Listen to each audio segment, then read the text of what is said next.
coba apapun yang ada di depan mata. Apabila di dekat teman-teman itu ada yang di bidang teknisi ataupun yang lain, itu sebetulnya kalau kita bisa memaksimalkan, maka potensi pendapatan yang bisa kita hasilkan pun cukup besar. Itu juga, apakah skill elektronika di laptop ini, di hardware ini, itu masih relevan dengan tadi, dengan perkembangan teknologi saat ini gitu kan? Apakah mereka punya remunerasi atau penghasilan yang emang bagus dan menjadi penghidupan masa depan yang mereka bisa lihat dengan baik gitu?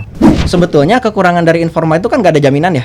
Ya. Nah, jadi dia kalau hari ini dia nyervis dia dapat duit, besok dia nggak nyervis dia nggak tahu hidupnya gimana kan, betul, gitu ya. Betul. Nah, kita tuh sedang coba buat sistem juga. Nah, tapi sistem ini tuh menuntut supaya si SDM teknisi yang kita training itu mereka mau jangka panjang mempersiapkan.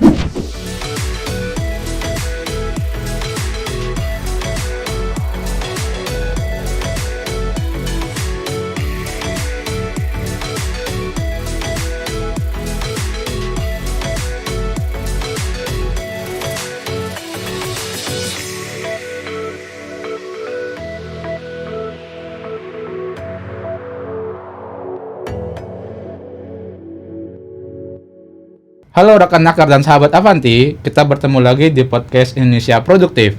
Sesi kali ini adalah kerjasama antara Kementerian Ketenagakerjaan Republik Indonesia dengan Ikatan Alumni Teknik Industri ITB. Nah, hari ini saya ditemani oleh sahabat saya, Kang Arits Bangkit, selaku founder dan CEO dari startup bestlaptop.id. Nah, Kang Arits ini juga sedang merintis sekolah teknisi di desa-desa di Sukabumi. Halo Kang. Halo Kang. Sehat? Alhamdulillah sehat. Kita ketemu Kang di sini. Alhamdulillah. Nah, jadi Kang, di podcast ini kita cerita kepada rekan Nakers. Semoga rekan Nakers ini banyak mendapatkan inspirasi dan ada hal-hal yang bisa dipelajari untuk meningkatkan produktivitas nasional intinya. Baik. Nah, Kang Arits ini kan selain founder startup juga merintis yang tadi sekolah teknisi ya di Sukabumi ya. Iya, betul. Nah, kira-kira apa sih alasan awalnya kenapa membangun atau merintis sekolah teknisi ini? Baik, pertama-tama karena memang sejak awal saya mengembangkan bisnis di bidang yang berkaitan dengan teknisi laptop.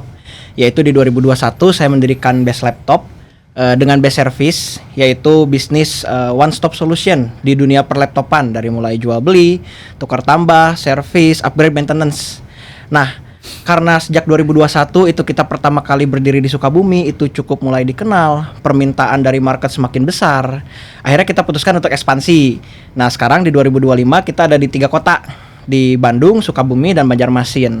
Nah, ternyata tantangan di bisnis itu salah satunya adalah dari SDM sebagai salah satu resource utamanya. Dan di bidang jasa seperti servis laptop atau servis gadget, itu kan kita harus memastikan ya setiap outlet kita itu kualitasnya sama, kecepatannya standarisasi, kecepatannya sama, kualitasnya sama, dan pelayanan kepuasan konsumen harus sama. Nah, maka dari itu kita agak kesulitan nih kalau misalkan begitu saja mendatangkan tenaga ahli ya, teknisi laptop tanpa kita harus training sendiri. Nah, maka dari itu akhirnya kita dirikan lembaga sekolah teknisi yang awalnya memang untuk memenuhi kebutuhan internal pengembangan bisnis kita. Dan rencananya di 2026 juga akan kita buka untuk umum seperti itu. Oke. Nah, tadi kan awalnya itu karena ada kebutuhan internal. Ya. Sebab tadi bahwa kalau hire secara umum bisa jadi standar skillnya tidak sesuai dengan apa yang dibutuhkan oleh Best Laptop ID. Ya. Tapi kalau kita fokus ke sekolah teknisinya aja nih Kang, kira-kira apa sih end game-nya atau mimpinya ini? Apakah memang mau diselaraskan terus atau ada visi khusus untuk sekolah teknisi ini? Baik, tentunya kami punya visi yang cukup besar yang ingin dicapai, yaitu secara target kuantitatif kami ingin bisa melatih dan menyebarkan 1.000 orang teknisi seluruh Indonesia hingga tahun 2030. Dan tujuan itu bukan semata-mata untuk membesarkan bisnis yang sedang saya bangun saja, tapi untuk menjadi game changer di dunia bisnis servis laptop. Jadi sekarang itu kebanyakan tempat-tempat servis itu nggak memberikan pelayanan ataupun jaminan ataupun transparansi yang maksimal. Jadi ketika kita buka di satu kota, bukan berarti di kota itu nggak ada tempat servis ya. Iya. Tapi alhamdulillah nih, tiap kita buka di satu tempat itu responnya bagus. Karena memang kita konsep tempat kita itu punya pelayanan, kualitas, garansi, kecepatan itu kita coba maksimalkan. Kita coba jaga reputasi dengan sebaik mungkin. Nah, kita menginfluence seluruh pebisnis yang berkaitan di bidang ini supaya ayo kita tingkatkan sama-sama kualitas inovasi ke konsumen.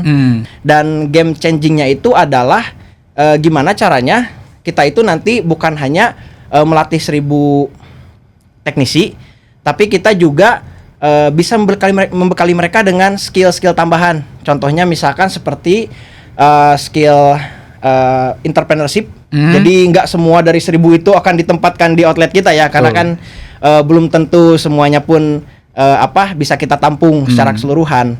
Ada yang kita arahkan untuk kalau misalkan mau mengembangkan sendiri silahkan, atau mau kerja di tempat lain juga silahkan gitu. Yang penting nanti dari 1.000 itu mereka punya mindset yang sama bahwa mereka semua harus memberikan yang terbaik buat konsumen.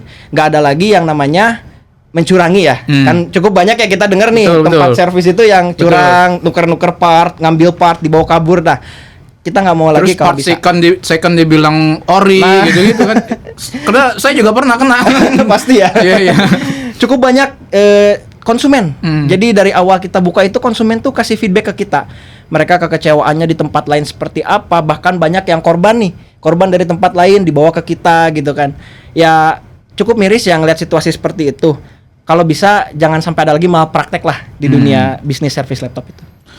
Oke, berarti di sekolah teknis tadi selain hard skill tentang technical elektronikanya, terus tadi ada soft skills juga, boleh nggak dielaborate dulu apa aja sih sebenarnya yang difokuskan dilatih di sana gitu? Oke, jadi kalau prinsip yang kita pegang itu jago nyervis itu nomor 3 sebetulnya. Nomor 3? Ya, nomor 3. Jadi nomor 1 itu mindsetnya dulu.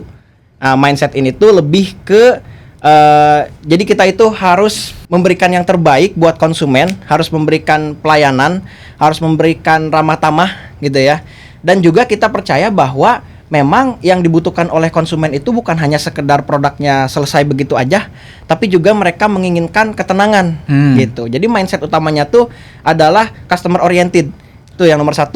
Oh, berarti gitu. Satu teknisi ini dia melayani end to end berarti ya, dia juga yang menerima customer, dia yang ngecek kebutuhannya apa, dan dia yang memperbaiki hingga deliver di akhir, begitu ya? Sebetulnya kalau di SOP-nya outlet kita itu ada pembagian tugas. Jadi nggak semuanya melayani customer secara langsung, tapi pasti akan ada berkomunikasi dengan customer, terutama ketika memperlihatkan hasil pengecekan. Oke. Jadi di kita itu kan ketika servisan masuk itu ada pengecekan awal, estimasi harga, kerusakannya kita perlihatkan di sama-sama part yang rusak ini, estimasi biaya segini, setelah deal baru kita kerjakan. Oh, itu yang dari teknisi dengan customer. Harus ada penyampaian yang edukatif, yang ramah, solutif juga seperti itu.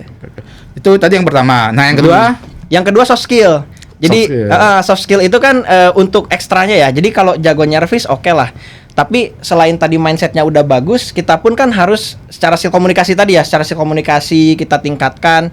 Secara kalau dia memang pengen berwirausaha, entrepreneurship juga itu bagiannya dari soft skill juga sebagian ya, jiwa leadershipnya gitu kan. Jadi kita tuh pengen teknisi ini tuh bukan hanya dia, kan sekarang banyak yang kerja teknisi itu non formal ya sebetulnya ya. Informal. Ya, informal. Nah, sebetulnya kekurangan dari informal itu kan gak ada jaminan ya. Ya. Nah, jadi dia kalau hari ini dia nyervis dia dapat duit, besok dia nggak nyervis dia nggak tahu hidupnya gimana kan, gitu ya. Betul. Nah, kita tuh sedang coba buat sistem juga. Nah, tapi sistem ini tuh menuntut supaya si SDM teknisi yang kita training itu mereka mau jangka panjang mempersiapkan. Gitu ya. Jadi kita buat sistem di mana nanti ketika mereka suatu saat sudah tidak bisa nyervis lagi karena usia sudah lanjut, tangan udah tremor gitu kan, atau pandangan mata mulai kabur gitu, itu tetap bisa punya penghasilan dengan cara-cara yang kita coba siapkan nih buat mereka gitu. Kalau mereka mau tadi ya, mau effort gitu untuk selalu update, untuk selalu upgrading, kan seperti yang tadi di awal disinggung, produknya semakin canggih kan. Betul. Ya, sekarang service laptop nanti servis robot gimana gitu. Harus terus update, harus punya keinginan yang kuat gitu. Nah, itu berhubungan dengan yang soft skill. Itu juga apakah skill elektronika di laptop ini, di hardware ini itu masih relevan dengan tadi dengan perkembangan teknologi saat ini gitu kan, terutama di bagian kita realistis saja di bagian remunerasi gitu kan. Apakah mereka punya remunerasi atau penghasilan yang emang bagus dan menjadi penghidupan masa depan yang mereka bisa lihat dengan baik gitu. Ya. Jadi skill itu adalah satu kewajiban ya untuk kita selalu upgrading gitu. Jadi kita tuntutan yang nomor 2 tadi itu bahwa kita itu memang harus selalu merasa ya kita tuh gak akan pernah ada habisnya belajar dan upgrading skill sampai akhirnya nanti setelah usia pun semakin matang, jam terbang semakin tinggi, itu sudah bukan hanya bisa menjadi teknisi yang master, tapi menjadi trainer gitu. Punya murid-murid master. Punya murid-murid menghasilkan master terus-menerus gitu. Kan kalau se-Indonesia bisa tersistemasi tentunya bisa sangat bagus ya. Dan juga tadi ketika kita semua punya mindset positif, ingin terus bersaing secara sehat gitu kan, maka nanti ya dalam tanda kutip oknum-oknum teknisi yang biasa ke konsumen gak melayani dengan baik, biasa ngegetok harga, biasa nyuri-nyuri part dan lain sebagainya, itu akan harus ikut-ikutan dengan kita gitu kan. Ikut-ikutan ngasih pelayanan terbaik, ngasih kejujuran, ngasih transparansi. Kalau enggak ya mereka nggak akan dapat konsumen. Berarti visinya, mimpinya lumayan tinggi nih, setting standar gitu kan. Betul. Atau trendsetter lah bahasa kekiniannya gitu kan. Luar biasa. Tapi nih, izin Kang, kita agak mundur dulu sedikit. Itu kan podcast kita hari ini kan judulnya adalah Indonesia Produktif. Nah, jadi mau nanya dulu nih, menurut Kang Arits ini apa sih arti kata produktif atau makna produktif atau produktivitas? Produktif kalau untuk saya pribadi sebetulnya kita bukan hanya bicara untuk hari ini gitu. Jadi kalau kita hanya hidup, bangun tidur, bekerja seperti biasa gitu kan, yang dimaksud produktif itu kita bicara jangka panjang. Kita harus punya goals yang ingin dicapai. Itu yang pertama. Yang kedua, ya kita untuk bisa mencapai goals itu kan ada hal ekstra yang harus dikerjakan setiap harinya gitu. Gak mungkin kita hanya ikut-ikutan mengalir, ikut perintah atasan aja, tapi kita harus berkarya gitu. Karya lebih apa yang mau kita cicil gitu kan, sedikit demi sedikit, hingga akhirnya nggak kerasa nih ternyata udah jadi satu karya yang besar nih. Dan di usia yang kita sudah mulai bertambah itu kita sudah punya kualitas hidup yang lebih baik gitu. Itu yang namanya produktif buat saya. Menarik. Nah, melangkah dari situ berarti gimana sih caranya Kang Arits tadi untuk menjaga produktivitas atau tingkat produktif dari diri sendiri maupun dari tim, baik itu di Best Laptop ID maupun di tadi sekolah teknisi yang tadi mimpinya itu menurut saya itu wow, cukup tinggi untuk menjadi trendsetter gitu kan. Ya. Baik. Untuk menjaga ya produktivitas baik saya pribadi maupun tim di Best Laptop ID maupun di sekolah teknisi ya. Jadi yang pertama kita harus breakdown. Kita kan buat grand design ya. Grand design itu dream big-nya pengen seperti apa, terus kita buat menjadi target jangka pendek, jangka menengah, jangka panjang. Renstra. Ya. Bahasa pemerintahnya Renstra. Nah itu. Nah, dari target-target tersebut kita siapkan juga nih, bukan hanya pembagian tugas ya, bukan hanya pembagian job desk gitu kan, tapi juga benefit yang ingin dicapai. Jadi kalau misalkan goals jangka pendek tercapai, benefit untuk saya pribadi atau untuk tim seperti apa? Insentif juga di luar dari pokok gaji atau pokok benefit yang sudah ditawarkan. Jadi kita harus setting terus nih, update terus goals jangka pendek, menengah, panjang. Dan kalau misalkan tercapai ya itu tentunya kita dapat benefit, kan jadi sebuah habit yang bagus ya. Nah, ketika habit yang bagus itu sudah jadi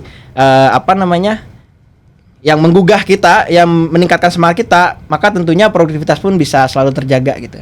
Oke. Menarik luar biasa. Tapi Kang Arits, sebenarnya ini tuh hampir sama dengan salah satu program kementerian itu melalui BLK atau BLKK. Nah, BLK itu Balai Latih Kerja, BLKK Balai Latih Kerja Komunitas. Nah, Kang Arits sendiri pernah dengar belum BLK atau BLKK ini? Pernah dengar dan sempat saya pelajari juga sebetulnya, karena kan untuk lembaga pendidikan itu tentu yang lebih sempurna itu harus punya legalitas ya, punya bentuk yang formal gitu, dan memang ada standar tertentu, apalagi memang di bawah pemerintahan nanti bisa dapat support dari pemerintah. Tentunya saya pengen juga sebetulnya mendirikan lembaga pendidikan yang seperti itu, namun saat ini masih kita pelajari sih yang bentuk terbaik untuk kita itu seperti apa gitu. Oke. Nah, buat rekan nakers juga nih segala FYI for your information gitu kan. Tiap tahun itu memang dari Kemenaker itu ada program bantuan untuk pembangunan BLK komunitas. Oke. Itu nah di tahun ini, setahu saya mulai tahun ini atau tahun kemarin itu udah mulai online proposalnya. Jadi bukan proposal fisik yang di ini tapi disubmit lewat website. Oke. Nah, itu lumayan. Soalnya yang penting kita punya lahan, nanti pembangunan dibantu oleh kementerian dan Oke. itu selalu dipantau dari pembangunan, dari program sampai nanti evaluasinya itu dipantau. Dalam artian gini, menurut saya sih kan untuk membangun Indonesia ini kan kita perlu pentahelix lah gitu kan. Sudah terlalu lama Indonesia itu bergerak sendiri-sendiri gitu kan. Government bergerak sendiri, swasta bergerak sendiri gitu kan. Nah, ini mungkin kita harus merubah ini menurut saya nih kan. Setuju. Kita harus kerja bareng-bareng kayak tadi juga mimpinya Kang Aris kan gitu, menebar benih nih dari lulusan-lulusan dari sekolah teknisi gitu kan, mereka berentrepreneurshiip terus menjadi benih-benih simpul-simpul di daerah masing-masing gitu kan. Menurut Kang Aris sih apakah peluang kerja dan jumlah jobs baik itu di entrepreneurship sendiri ataupun dia bekerja itu untuk di bagian teknisi hardware ini masih terbuka lebar nggak sih Kang? Yap. Berdasarkan pengalaman saya di bidang teknisi itu sangat terbuka lebar ya di setiap kota, karena kita kebetulan sudah mempelajari nih, udah mapping di setiap kota-kota di Indonesia peluang-peluang pengembangan untuk internal bisnis kita tuh seperti apa gitu. Makanya kita kebetulan udah setting goals, di antaranya kita ingin punya 100 outlet toko laptop dan 100 toko servis laptop di 2030 gitu di 100 kota. Oh, 100 kota 100 targetnya kota luar biasa. ya, di Indonesia. Nah, maka dari itu kalau dari segi peluang tentunya masih sangat terbuka lebar, tapi yang pasti yang akan menguasai market, yang akan dipilih konsumen yang memang sudah benar-benar menyiapkan dengan sebaik mungkin standarnya tadi itu, pelayanan, garansi dan juga ya bersaing secara sehat lah, memberikan yang terbaik untuk konsumen seperti itu. Nah, ada challenge atau tantangan nggak Kang dalam melakukan pelatihan di desa-desa di Sukabumi di sekolah teknisi? Baik, challenge-nya ya untuk saat ini sebetulnya lebih ke resource sih. Jadi untuk menghadirkan pelatihan yang maksimal itu memang tidak bisa dipungkiri ya, kita butuh peralatan yang sebaik mungkin, kita butuh tempat yang proper gitu. Kita juga butuh teknisi master ya, bisa jadi trainer seperti itu. Alhamdulillah kita sudah punya versi yang belum begitu full konsep tapi sudah bisa berjalan lah, mungkin prototipenya sudah ada dan sudah berhasil nih menghasilkan baik yang levelnya untuk anak-anak yang sekolah gitu kan, kita bekali skill tambahan anak SMK misalkan, ataupun untuk yang kita tempatkan di outlet kita sendiri. Nah, maka dari itu challenge-nya tuh kedepannya tentunya kita harus tingkatkan lagi fasilitasnya dulu. Gitu. Karena kalau fasilitas sudah maksimal, tentunya kita sudah punya kompetensi untuk melahirkan calon-calon teknisi yang punya standar yang bagus seperti yang kita inginkan gitu. Berarti boleh tuh mungkin kunjungan BLK atau BPVP kementerian terdekat, karena mereka tuh fasilitas bagus banget. Karena aku pernah kunjungan, itu mereka fasilitas lengkap banget gitu kan. Karena kan emang pemerintah fokusnya di situ. Salah satu dari 8 program strategis Pak Prabowo gitu. Di bagian ketenaga kerjaan gitu kan. Nah, dan tadi soal SDM dan fasilitas ya, berarti kurang lebih seperti itu. Berarti ini fokusnya banyak ke anak SMK gitu. Salah satunya aja sih. Jadi pembekalan skill tambahan aja kalau untuk anak SMK, karena kan pada dasarnya mereka juga sudah dibekali skill basicnya. Nah, kebetulan terutama yang emang kebetulan PKL di tempat kita, di outlet-outlet kita, itu tuh cukup banyak jumlahnya ya, dan ya kita bisa bilang hasilnya cukup baik dibandingkan dengan PKL ataupun dilatih di tempat-tempat yang di luar sana yang lain seperti itu sih. Oke. Nah, kita mendekati akhir sesi nih Kang. Biasanya tuh ada pesan yang ingin disampaikan gitu untuk rekan nakers yang menonton di seluruh Indonesia atau mungkin khususnya di Sukabumi nih. Kira-kira gimana nih Kang Aris? Mungkin yang bisa saya sampaikan untuk rekan-rekan nakers terutama yang berminat dengan bidang yang berkaitan dengan teknisi laptop maupun teknisi gadget.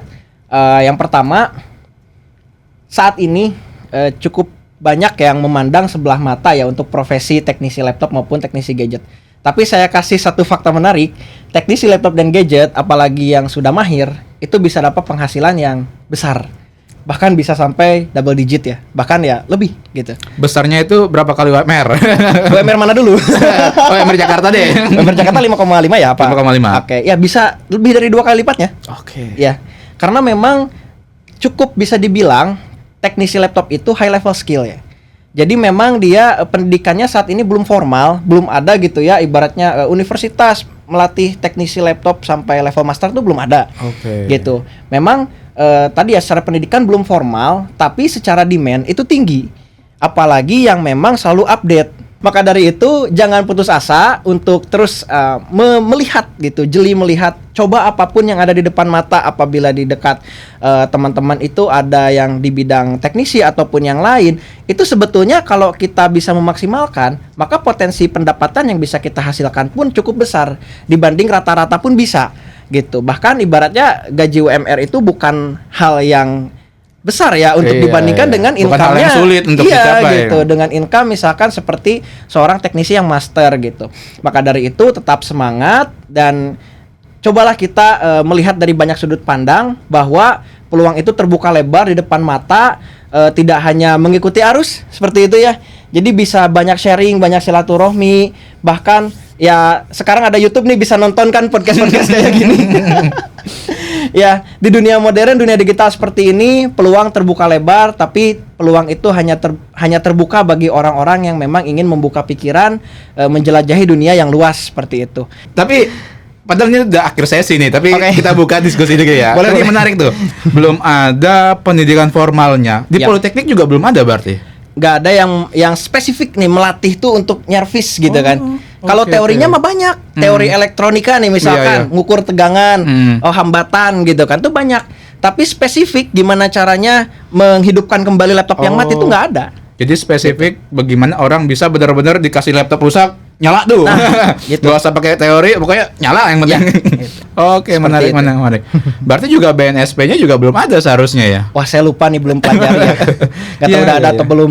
Iya, karena itu juga hal yang menurutku ya, kalau emang ini menjadi sebuah job market gede, ini harus diperhatikan betul-betul. Setuju. Karena tadi benar, jangan sampai konsumen jadi rugi karena banyak yang Pemain nakal, nakal. banyak pemain nakal, banyak yang bohong segala macam. Ya.